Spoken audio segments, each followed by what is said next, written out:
Assalamualaikum warahmatullahi wabarakatuh. Selamat pagi, siang, sore, malam teman-teman. Alhamdulillah sekarang sudah sampai di pembahasan terkait analisis dan interpretasi data, di mana akan disampaikan oleh kami, kelompok 9, yang beranggotakan saya sendiri, Puja Nur Fajaria, kemudian teman saya Haura Al-Unzia dan Siti Lailatul Maufiroh. Selamat menyimak. Well, pasti yang ada di pikiran teman-teman ya terkait analisis dan interpretasi data itu apa sih keduanya kayak gitu kan. Nah, analisis data itu sendiri adalah sebuah proses berkelanjutan yang membutuhkan refleksi terus-menerus terhadap data. Jadi singkatnya ya, sederhananya tuh kayak analisis itu proses pengolahan data lah gitu. Proses mengoreksi data, proses membaca data kayak gitu. Untuk interpretasi sendiri itu bermakna kayak bagaimana peneliti itu kemudian memandang hasil dari data yang ia peroleh kayak gitu. Bagaimana memaknai, bagaimana menyimpulkan. Nah, kayak gitu. Pembahasan selanjutnya yaitu terkait tahap analisa data. Yang mana ini kelompok kami itu melihat dari sudut pandang Creswell ya teman-teman. Terkait penjelasan tahap analisa data ini akan dijelaskan oleh Siti Lailatul Maufiroh, teman saya. Oke, baik. Dengan saya, Siti Lailatul Maufiroh, saya akan menyampaikan materi pertama kita tentang tahap analisis dan interpretasi data. Nah, sebelumnya nih, perlu kita ketahui bersama bahwa dalam melakukan penelitian kualitatif itu kita memerlukan pemahaman gimana sih teks dan gambar yang kita peroleh itu bisa menjawab pertanyaan penelitian yang kita buat. Yang unik dari langkah ini tuh nggak selalu dilakukan secara berurutan. Maksudnya apa? Maksudnya melibatkan proses analisis serta atau simultan ya. Nah, ketika kita mengumpulkan data, terus kita juga mungkin menganalisis informasi lain yang sebelumnya dikumpulkan, terus kita mencari ide utama, terus kemudian kita kembali mengumpulkan data informasi ide-ide yang lain. Nah, fase ini tuh dilakukan secara berulang-ulang. Jadi bolak-balik gitu loh, antara analisis data dan pengumpulan data ini tuh bolak-balik. Dilakukan secara berulang-ulang sampai kapan? Sampai datanya itu jenuh. Jenuh itu maksudnya apa sih? Jenuh itu saat datanya itu nggak ada yang baru. Jadi contohnya nih, saya menemukan data A. Data A ternyata sama kayak data B. Terus data B ternyata sama kayak data Z. Nah, datanya itu sama semua, nggak ada yang baru lah, itu baru dinamakan datanya itu jenuh. Kayak gitu ya. Paham kan? Paham banget kan? Pasti dong. Nah, sekarang di tahap analisis dan interpretasi data kualitatif menurut Creswell, itu langkah yang pertama itu kita mempersiapkan dan mengorganisasikan data untuk dianalisis. Nah, langkah ini tuh melibatkan mengatur data. Mengatur data itu apa sih? Mengatur data itu kita itu perlu mengatur data dalam bentuk folder file atau file pokoknya dalam komputer. Nah, saat peneliti melakukan mengorganisasikan datanya itu bisa dilakukan dengan membentuk kayak matriks atau tabel sumber gitu untuk mengorganisasikan datanya. Mengorganisasikan datanya ini berdasarkan apa? Berdasarkan tipe datanya. Misalnya berdasarkan pengamatan, data ini berasal dari data pengamatan, terus wawancara, dokumentasi, atau data visual. Data visual itu bisa dalam bentuk foto atau gambar. Nah, itu menggunakan itu untuk mengorganisasikan datanya. Terus yang kedua itu kita mentranskrip data. Mentranskrip data itu apa sih? Mentranskrip data itu kita mengubah Jadi kita mengubah segala bentuk rekaman audio atau video yang kita peroleh atau bentuk catatan lapangan yang kita peroleh selama pengamatan itu menjadi dalam bentuk teks. Nah, transkrip itu bisa dilakukan dengan transkrip sendiri atau kita minta transkripkan sama transkripsionis. Jadi kalau kita transkrip sendiri itu ya kita melakukan kita menyalin sendiri rekaman dalam hasil rekaman dari pengamatan yang kita peroleh. Kalau transkripsionis kita cuma menyetorkan rekaman kita, terus kita tinggal nunggu untuk datanya itu ditranskripkan sama transkripsionis gitu. Terus kita setelah itu menganalisis, kita pilih kita mau menganalisis menggunakan cara manual atau lewat komputer. Nah, ada dua cara ini. Kalau kita pilih cara manual, biasanya orang yang menggunakan cara manual itu data yang digunakan untuk analisis itu datanya kecil, datanya sedikit, tidak banyak.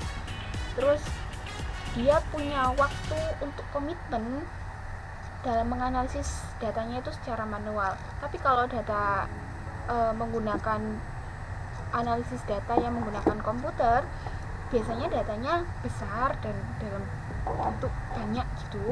Terus dia memiliki sumber untuk program untuk menganalisis data menggunakan komputer. Paham kan? Paham banget ya. Oke, langkah yang kedua yaitu peneliti mengeksplorasi dan pengkodean data. Nah, dalam tahapan ini itu peneliti menulis catatan-catatan khusus atau gagasan umum tentang data yang diperolehnya.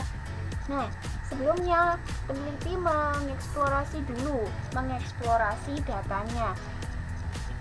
Nah, apa sih gunanya mengeksplorasi data itu? Gunanya yaitu untuk mendapatkan gambaran umum data yang lebih dalam dengan mencatat gagasan umum tentang data yang diperolehnya.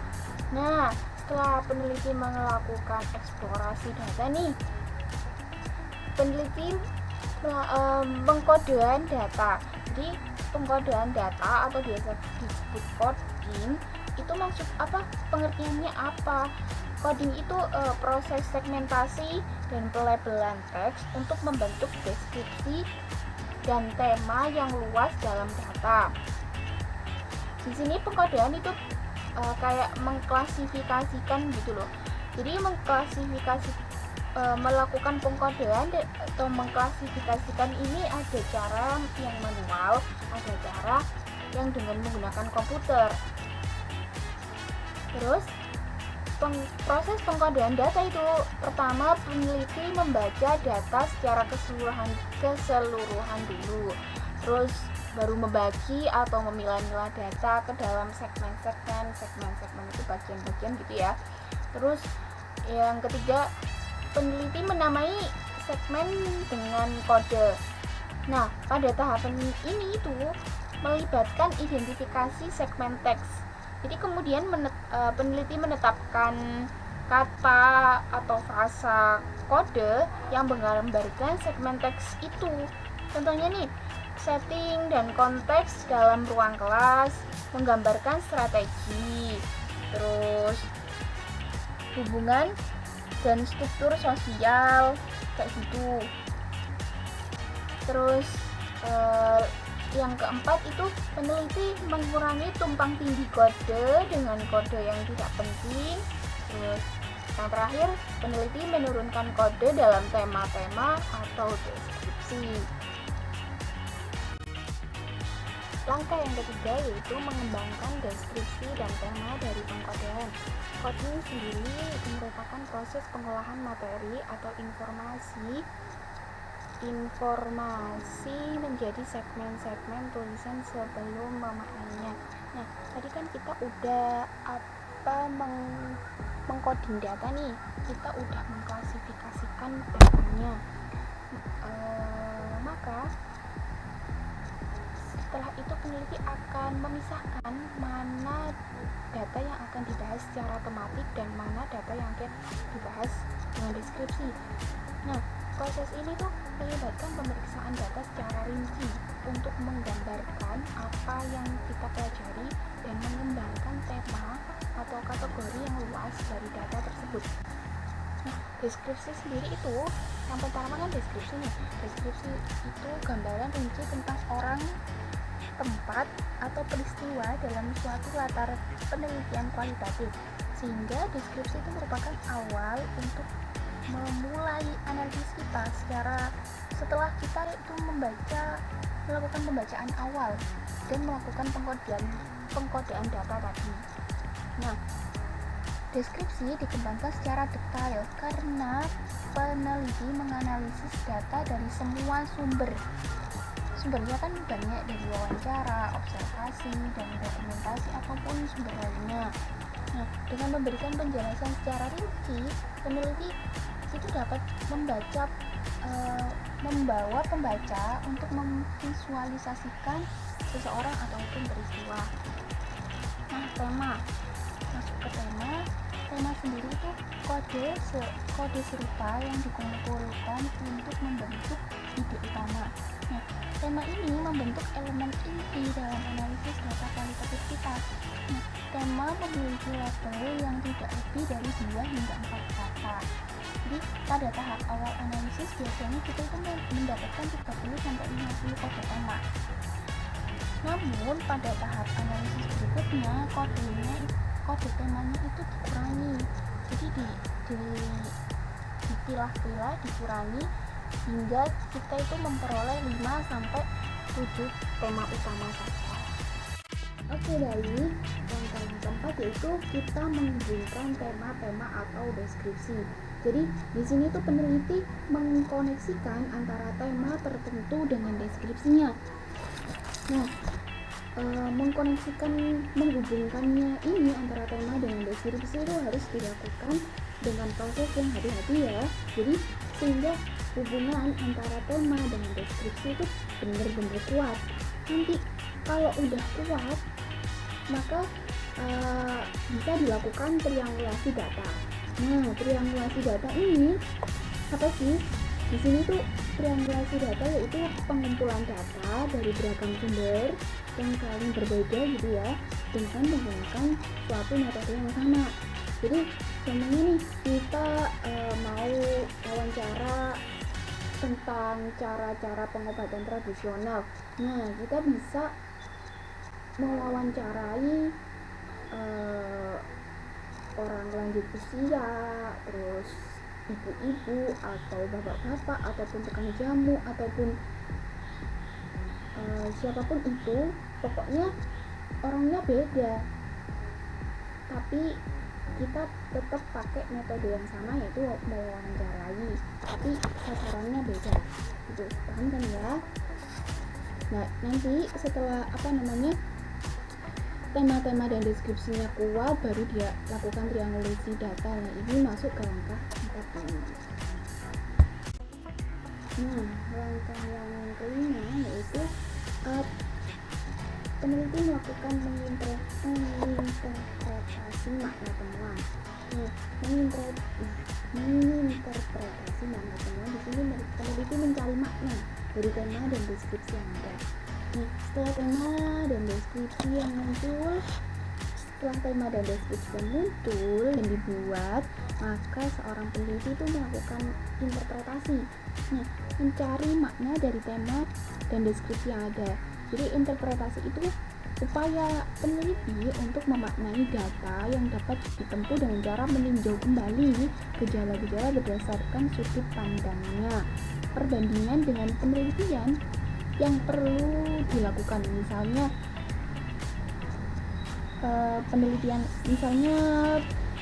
membandingkan dengan penelitian lain gitu ya, dalam menginterpretasi data itu melibatkan beberapa hal penting, bisa berupa diskusi, kesimpulan, dan implikasi, seperti kilas balik temuan utama dan bagaimana pertanyaan penelitian itu terjawab, terus refleksi penelitian terhadap makna data, terus pandangan peneliti yang dikontraskan dengan kajian literatur atau teoritik, terus batas penelitian dan saran penelitian. Oke, sekarang setelah tadi tentang interpretasi data itu apa, terus saat kita melakukan interpretasi data itu ada hal-hal penting yang harus kita ketahui. Jadi yang pertama itu kilas balik temuan utama dan bagaimana pertanyaan penelitian terjawab. Jadi di sini itu kita memperluas analisis. Jadi peneliti hanya memperpanjang analisis data dengan mengajukan pertanyaan-pertanyaan tentang studinya, tentang pembahasannya. Terus mencatat implikasi yang mungkin ditarik tanpa mempengaruhi data. Contohnya nih, kita mengangkat tentang konflik kerusuhan setelah terjadinya pilkada. Nah, jadi pertanyaan yang dimunculkan peneliti dalam interpretasi datanya itu, mengapa mereka terlibat dalam konflik kerusuhan tersebut? Ada lagi, apa posisinya mereka pada peristiwa tersebut? Terus apa keuntungannya? Nah, kayak gitu ya. Terus masuk ke poin kedua, yaitu refleksi peneliti terhadap makna. Refleksi peneliti terhadap makna itu refleksi itu pantulan gitu kan ya. Pantulan di luar kemauan kita, di luar kesadaran kita, sebagai jawaban atau suatu hal atau kegiatan yang datang dari luar. Jadi pantulan peneliti terhadap makna. Jadi pantulan dari luar peneliti terhadap makna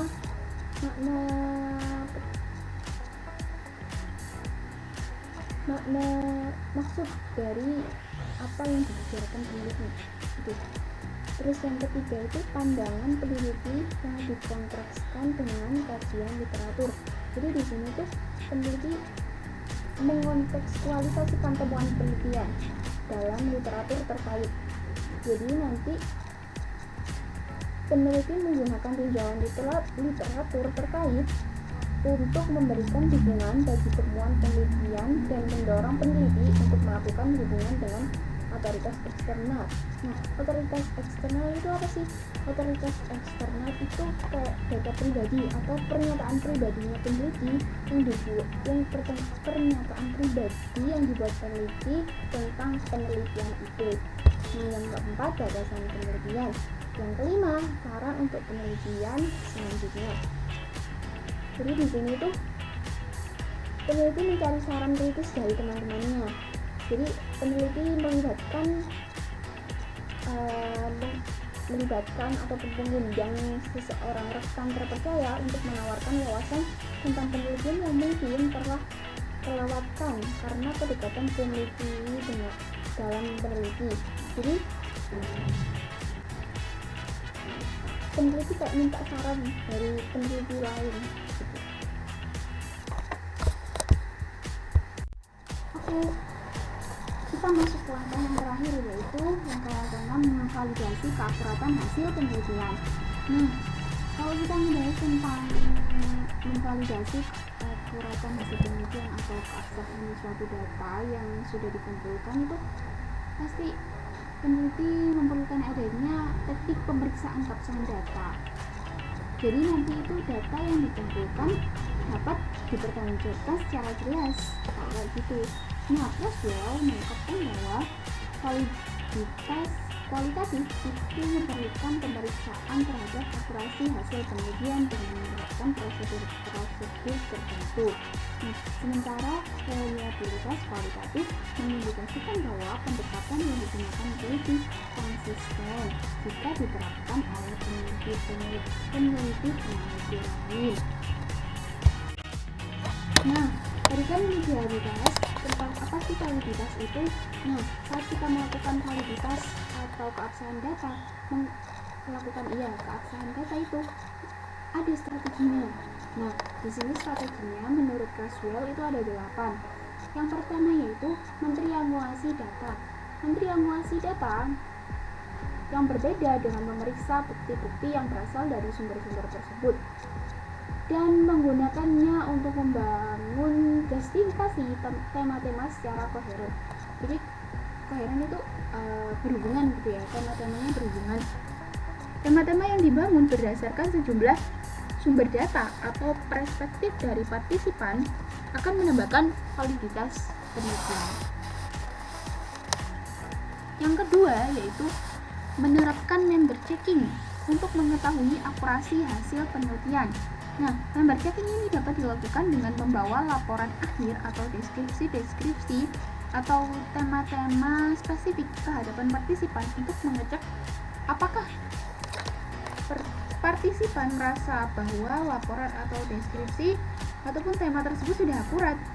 Nah, hal ini tidak berarti bahwa peneliti membawa kembali transkrip mentah pada partisipan untuk mengecek akurasinya. Sebaliknya, yang harus dibawa peneliti itu bagian-bagian dari hasil penelitian yang sudah dipoles. Nah, seperti tema-tema dan analisis kasusnya.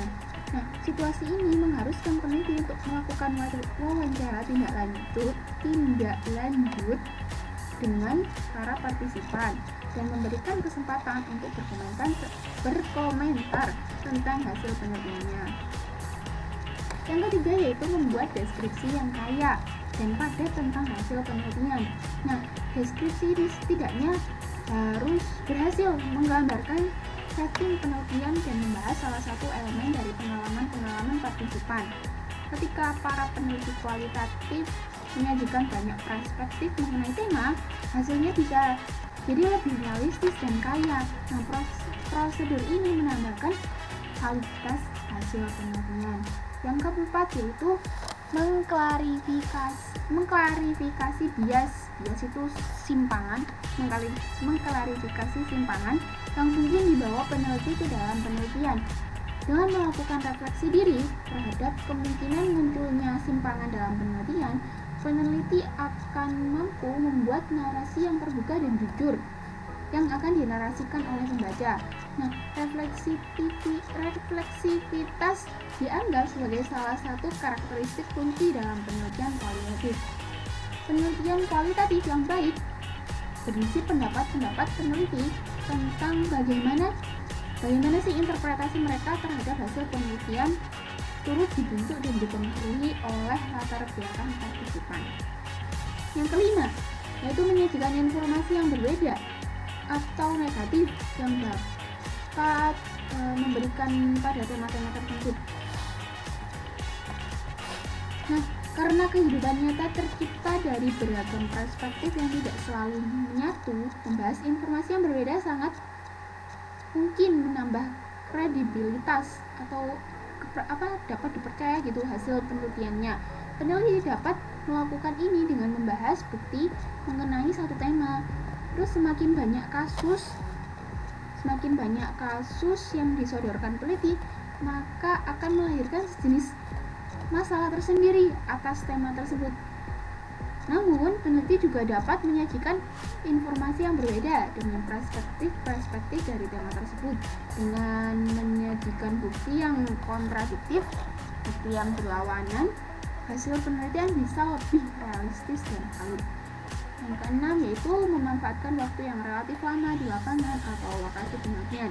Nah, dalam hal ini tuh peneliti diharapkan dapat mengalami lebih dalam fenomena yang diteliti dan dapat menyampaikan secara detail mengenai lokasi dan orang-orang yang turut membangun kredibilitas hasil narasi penelitian.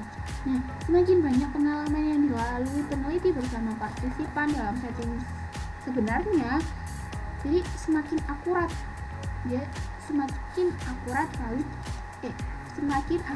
dan valid hasil penelitiannya gitu ya. Yang ketujuh, melakukan tanya jawab dengan sesama rekan peneliti untuk meningkatkan keakuratan hasil penelitian.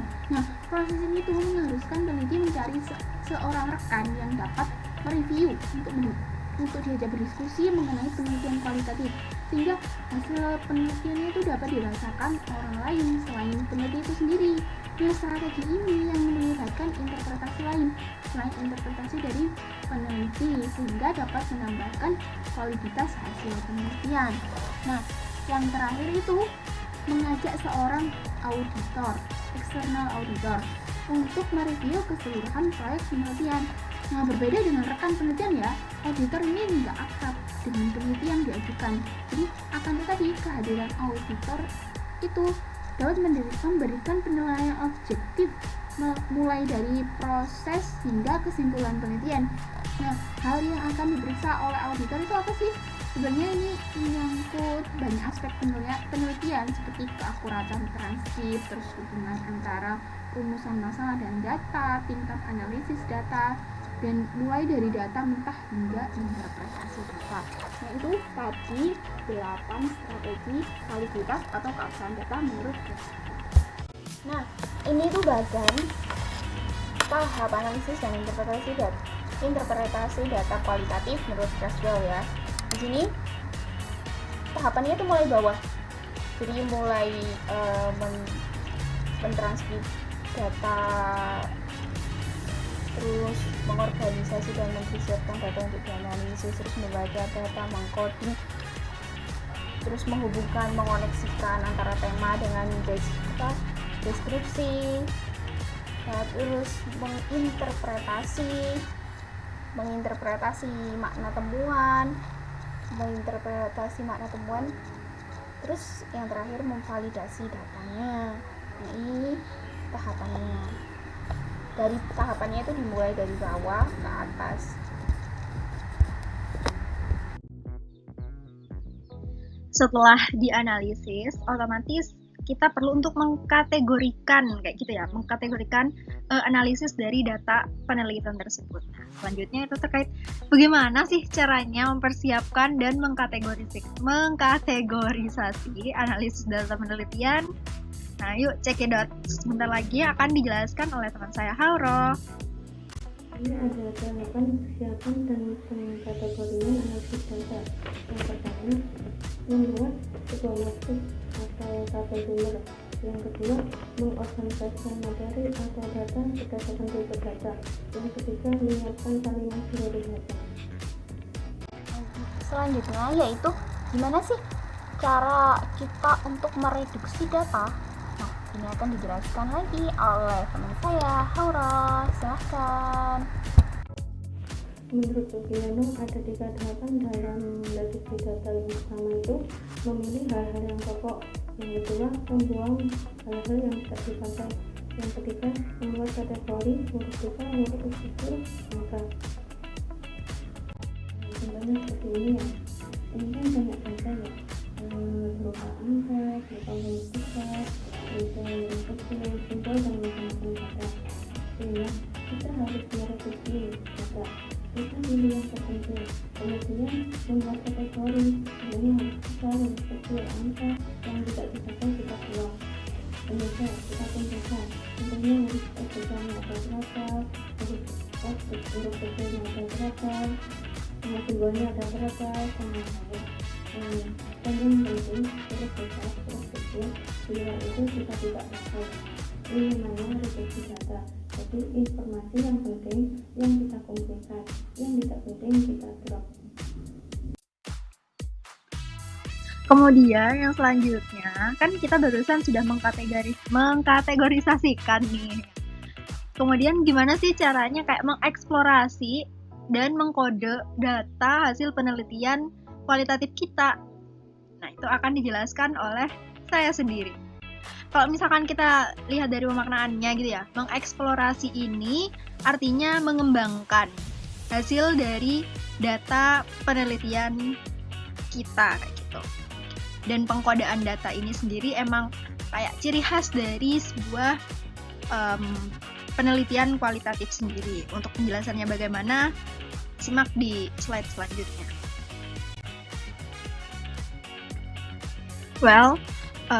Proses pengkodaan data di sini kelompok kami tetap itu ya, mengambil dari sudut pandang Creswell.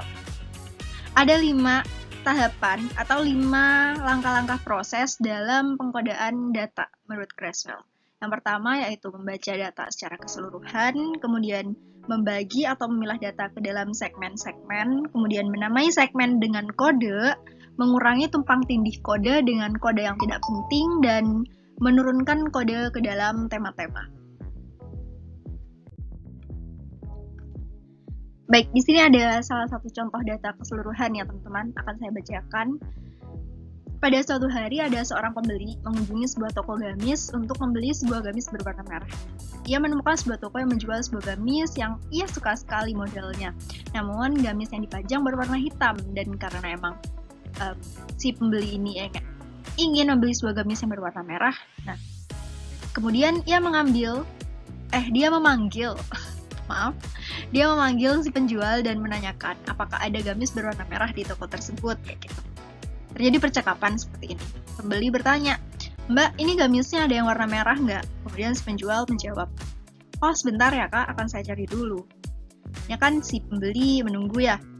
Nah, si penjual itu akhirnya meninggalkan si pembeli, namun saat hendak mencarikan gamis yang berwarna merah, ada pembeli lain nih yang mencegat penjual. Akhirnya penjual melayani pembeli lain itu. Karena lama menunggu, si penjual mencoba mengelilingi toko dan menemukan Si pembeli mencoba mengelilingi toko dan menemukan penjual yang awalnya ia kira ke gudang untuk mengecek barang, malah mengobrol dan melayani pembeli lain. Nah, data keseluruhan ini sebenarnya ya, itu berdasarkan pada misalkan ini si peneliti ingin meneliti terkait customer service di sebuah toko kayak gitu.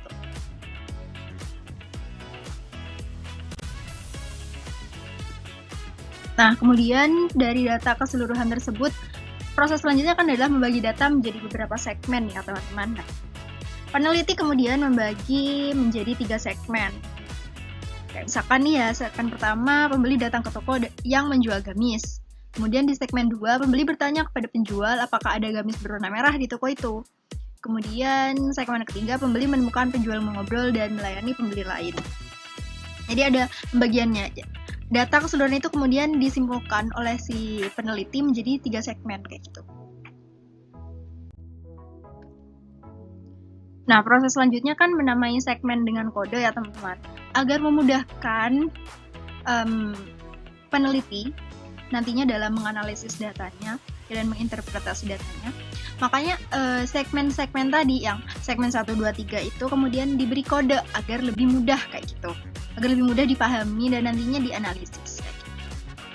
Kayak misalkan nih contohnya kayak segmen P1 diberi kode P1, segmen 2 diberi kode P2, dan segmen 3 diberi kode P3.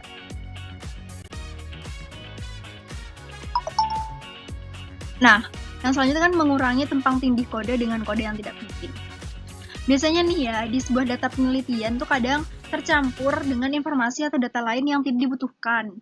Nah, data itu tadi dibuang agar tidak tercampur dalam coding data. Maksudnya gini, misalkan nih kita mewawancara nih tadi si pembelinya terkait dianya yang ketika beli udah nunggu, terus kemudian menemukan penjualnya malah mengobrol dengan pembeli lain, itu malah curhat kayak gitu, malah curhat dan keluar dari tema atau bahasan atau pertanyaan yang peneliti tanyakan kayak gitu ke si penjual. Nah, itu kemudian yang kita kurangi atau kita eliminasi. Nah, kita eliminasi dari data penelitian. Agar apa? Agar penelitian kita atau data yang kita miliki itu masih dalam satu tema yang ingin kita teliti. Seperti itu, teman-teman.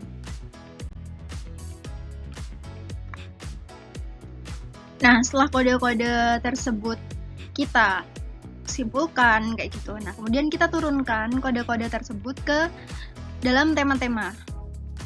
Kalau misalkan kita lihat dari sumber data ya, dari data yang tadi kelompok kami paparkan kayak gitu. Misalkan tema yang hendak diteliti itu terkait pelayanan customer di sebuah toko kayak gitu.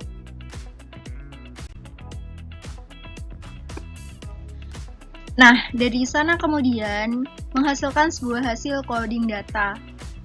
Kayak misalkan nih ya, Contoh hasil coding datanya itu terdapat pada pernyataan seperti ini dari pembeli kan.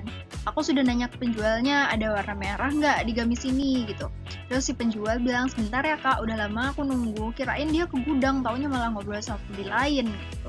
Nah dari sana kemudian peneliti dapat menangkap dua hal dari pernyataan tersebut.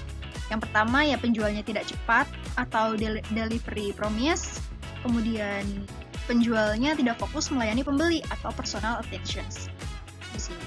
Nah, dari sini kemudian peneliti menghasilkan sebuah coding seperti ini. Misalkan kata tadi yang delivery promises itu diberi kode DP, kemudian yang personal attention diberi kode PA, kemudian yang harga mahal diberi kode PC atau diskriminasi diberi kode DC, informasi tidak lengkap diberi kode IN dan lain-lain kayak gitu.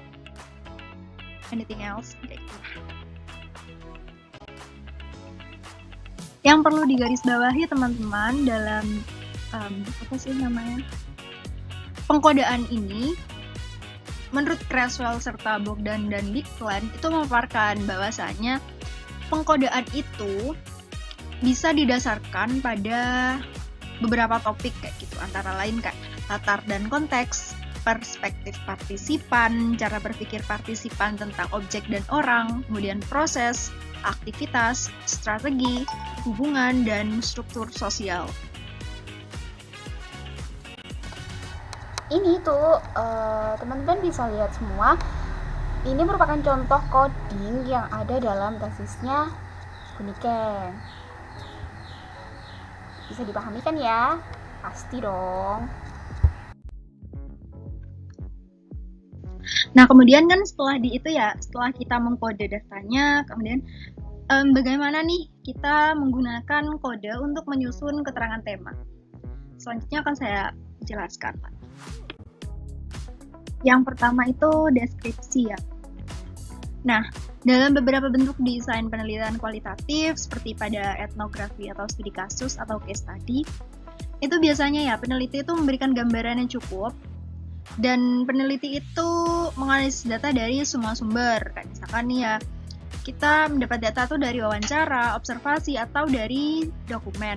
Nah, hal tersebut itu dituangkan dalam bentuk deskripsi dengan tujuan dapat membangun sebuah potret atau individu, baik itu individu atau peristiwa yang peneliti sedang teliti kayak gitu.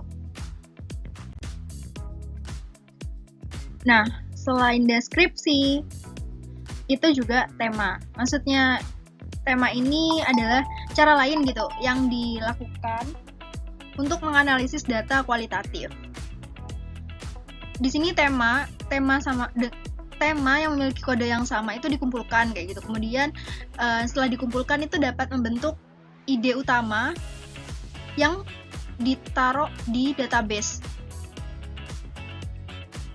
Peletakan dalam database ini kemudian disatukan dan membentuk elemen inti dalam proses analisis data dari data kualitatif itu sendiri. Oke, berbicara mengenai jenis-jenis tema di penelitian kualitatif itu ada 4 ya teman-teman. Yang pertama adalah ordinary themes atau tema yang diharapkan peneliti di awal penelitian. Contohnya bahaya merokok atau dilarangnya merokok di kampus. Kemudian yang kedua adalah unexpected themes atau tema yang sesuai dengan kegiatan yang sudah ditentukan, contohnya tema Ramadan. Kemudian hard to classify themes atau tema yang berisi ide yang tidak mudah masuk dalam satu tema atau tumpang tindih. Contohnya mahasiswa berkumpul di kelas. Dan yang terakhir adalah major and minor themes, tema besar dan tema kecil. Contohnya kayak gini, mencoba untuk berhenti merokok atau tema yang kemungkinan kecil dari reaksi fisik kayak gitu. Nah, sekarang kita udah selesai menyampaikan materi semua materi, dan semoga teman-teman bisa memahami materi yang telah kelompok kami sampaikan. Kalau ada yang ingin ditanyakan dan kurang jelas, boleh banget bertanya. Silakan. Terima kasih. Wassalamualaikum warahmatullahi wabarakatuh.